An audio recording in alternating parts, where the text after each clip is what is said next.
Kəlbəcər bağçasına gəlmişsən. Bugün də bizim balaca balalarımızın əlvidə bağça tədbiridir. Xoş gəlmişsən. Adın nədir sənin? Budur. Ay, budur, sən bizim bayramımıza tək gəlmişsən. Yox, adı deyilən dostum var. Ay, bəs Hada hardadır? Adı deyil, ağacın altında oturub kitab oxuyur. O kitab oxumaqdan başqa heç nə bacarmır. Ay oğlum, kitab oxumağın nəyi pisdir ki?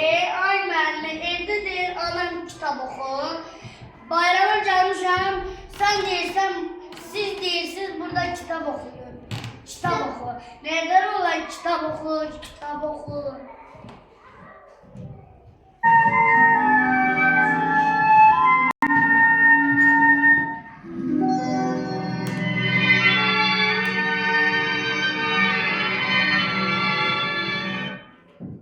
Boy, bu nədir belə? Nə gözəl sandıqdır. Görürsən içində nə var? Səhərdən deyişlə yeməmişəm.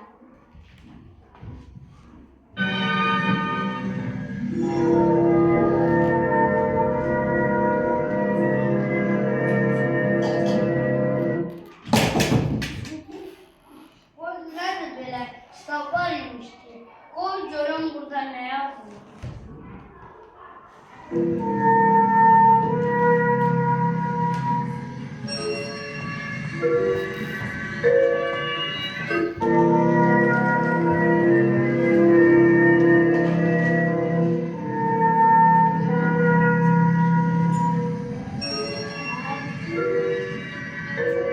Lap bezdim bu kitaplardan.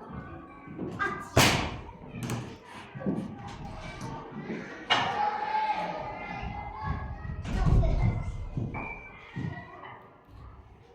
Sen ne